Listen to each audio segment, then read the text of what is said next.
നമസ്കാരം. സാറിനെ ഒന്ന് ഇൻട്രോഡ്യൂസ് ചെയ്യാമോ? ഞാൻ ഏറ്റുമാനൂരെ സർക്കാർ വക്കീലാണ്, ഗവൺമെന്റ് റീഡറാണ്. എന്റെ പേര് അഡ്വക്കേറ്റ് നിതിൻ പുല്ലുകാരൻ എന്നാണ്.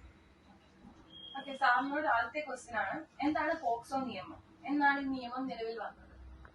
Of children from sexual offences under the age of 18, 18 വയസ്സിൽ താഴെയുള്ള കുട്ടികൾക്കെതിരെയുള്ള ലൈംഗിക അതിക്രമങ്ങളെ പറ്റിയുള്ള അവർക്ക് എതിരെ നടത്തുന്ന അതിക്രമങ്ങൾക്കെതിരെ ഉള്ള നിയമമാണ് പോക്സോ നിയമം. അത് 2012 നവംബർ 14 നിലവിൽ വന്നത്. ലൈംഗിക അതിക്രമങ്ങളിൽ നിന്ന് കുട്ടികളെ സംരക്ഷിക്കുക എന്ന ഉദ്ദേശമാണ് ഈ നിയമത്തിന് ഉള്ളത്. നമ്മുടെ ചുറ്റുപാട് അല്ലെങ്കിൽ സ്കൂളിൽ ഒരു കുട്ടി ലൈംഗിക അതിക്രമങ്ങൾക്കിരയായിട്ടുണ്ടെങ്കിൽ നാം എന്താണ് ചെയ്യേണ്ടത്? നമ്മുടെ ചുറ്റുപാടിൽ ഒരു പോക്സോ വിക്ടിം ഉണ്ട് എന്ന് നമ്മൾ ആദ്യം മനസ്സിലാക്കിയാൽ നമ്മൾ ആദ്യം പോലീസിൽ അറിയിക്കുക എന്നുള്ളതാണ് ആദ്യത്തെ നടപടിക്രമം എന്ന് പറയുന്നത്. ഇനി അത് മാത്രമല്ല, ആ കുട്ടിയെ ആ ഡ്രസ്സിൽ തന്നെ ഹോസ്പിറ്റലിലേക്ക് എത്തിക്കുക, മെഡിക്കൽ എടുക്കുക, തുടർന്ന് ചൈൽഡ് വെൽഫെയർ സൊസൈറ്റിക്ക് ഇൻഫർമേഷൻ കൊടുക്കുക, ഒരു സ്കൂളിൽ വെച്ചാണ് ഉണ്ടായെങ്കിൽ HM-നെ അറിയിക്കുക തുടങ്ങിയ കാര്യങ്ങളാണ് നമ്മൾ ആദ്യമായിട്ട് ചെയ്യേണ്ടത്. പോക്സോ നിയമത്തെ കുറിച്ച് കുട്ടികളും മാതാപിതാക്കളും ഈ കാലഘട്ടത്തിൽ എത്രമാത്രം ബോധവാന്മാരാണ്? ഈ കാലഘട്ടത്തിൽ വലിയ ബോധവാന്മാരാണെന്ന് പറയാൻ സാധിക്കില്ല. പക്ഷെ ഇന്ന് സോഷ്യൽ മീഡിയ വഴിയൊക്കെ ഇങ്ങനെയുള്ള വീഡിയോകളും മറ്റും വരുന്നതിനാല് യുവാക്കളായിട്ടുള്ള മാതാപിതാക്കന്മാർ ഇതിനെപ്പറ്റി ബോധവാന്മാരാണ്. എങ്കിലും ഈ നിയമം എങ്ങനെ ഉപയോഗിക്കണം, ഇതിനെ ദൂഷ്യവശങ്ങള്, അനുകൂലമായിട്ടുള്ള കാര്യങ്ങള് എല്ലാത്തിനെ പറ്റിയും ഇന്ന് എല്ലാവർക്കും കൃത്യമായ ധാരണ ഇല്ല എന്നുള്ളതാണ് സത്യം. ഈ കാലത്ത് കുട്ടികൾ ഒരുപാട് അക്രമങ്ങൾക്കിരയാവുന്നുണ്ട്. ഇങ്ങനെയുള്ള കുട്ടികളെ നമുക്ക് എങ്ങനെ തിരിച്ചറിയാൻ സാധിക്കും? അത് അവരുടെ ബിഹേവിയർ ചേഞ്ചിൽ നിന്ന് നമുക്ക് മനസ്സിലാക്കാൻ സാധിക്കും. ഇപ്പൊ വളരെ ആക്റ്റീവ് ആയിട്ടുള്ള ഒരു കുട്ടി പെട്ടെന്ന് സൈലന്റ് ആകുക, നല്ല രീതിയിൽ പഠിച്ചുകൊണ്ടിരുന്ന ഒരു കുട്ടിയുടെ പെരുമാറ്റത്തിൽ മാറ്റം വരിക, ഒറ്റയ്ക്ക് മാറിയിരിക്കുക തുടങ്ങിയ കാര്യങ്ങള്, അവരുടെ പ്രവർത്തനങ്ങള് മാറുമ്പോൾ അധ്യാപകർക്ക് പെട്ടെന്ന് അത് മനസ്സിലാക്കുവാൻ സാധിക്കും. അങ്ങനെ മാത്രമേ ഇത് കണ്ടുപിടിക്കാൻ സാധിക്കൂ. നമ്മുടെ നാട്ടിൽ ഒരുപാട് അക്രമങ്ങൾ കുട്ടികൾക്കെതിരായി നടക്കുന്നുണ്ട്. എന്നാൽ അതിൽ പലതും പുറത്തു വരുന്നില്ല. അതിനുള്ള കാരണം അതാണ് ഞാൻ ആദ്യം സൂചിപ്പിച്ചത്. ഈ പോക്സോ കേസിനെ സംബന്ധിച്ചോ ഇത് എങ്ങനെ ഇതിന്റെ നടപടിക്രമങ്ങളെ പറ്റിയുള്ള അറിവില്ലായ്മയാണ് അതിൽ പ്രധാന കാര്യം.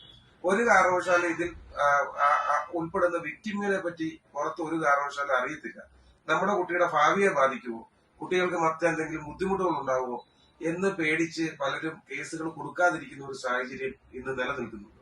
അത് കൗൺസിലിങ്ങുകളിൽ കൂടി മാത്രമേ മാറ്റിയെടുക്കാൻ സാധിക്കൂ.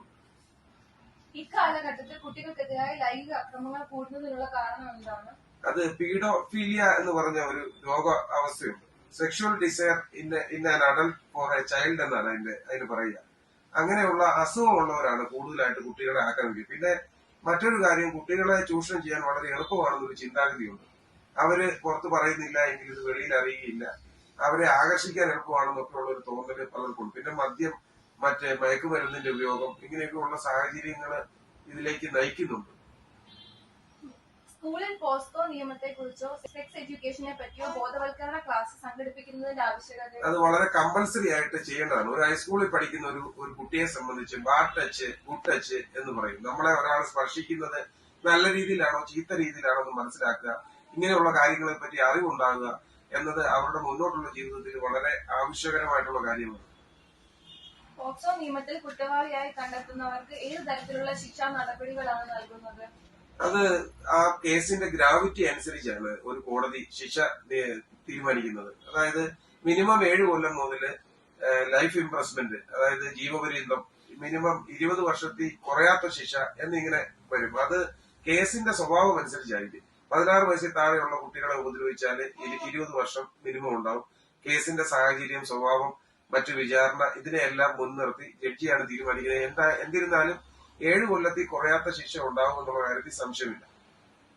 ഇക്കാലത്ത് പോക്സോ നിയമങ്ങൾ ദുരുപയോഗം ചെയ്യപ്പെടുന്നുണ്ടോ? വളരെയധികം ദുരുപയോഗം ചെയ്യപ്പെടുന്ന ഒരു സാഹചര്യം ഇന്നുണ്ട്, ഇല്ല എന്ന് പറയാൻ പറ്റില്ല. നിയമം അറിയാവുന്ന ചില ആൾക്കാര്, ഇപ്പൊ ഒരു ഉദാഹരണം പറഞ്ഞാല്, നമ്മളിപ്പോ അയൽവാസികൾ തമ്മിൽ ഒരു പ്രശ്നം ഉണ്ടാവുക, ഒരു കുട്ടി ഉണ്ടെങ്കിൽ കുട്ടിയെ കൊണ്ട് കേസ് കൊടുപ്പിക്കുന്ന സാഹചര്യങ്ങളൊക്കെ പല സന്ദർഭങ്ങളും നമ്മൾ പത്രങ്ങളിലൊക്കെ കണ്ടിട്ടുണ്ട്.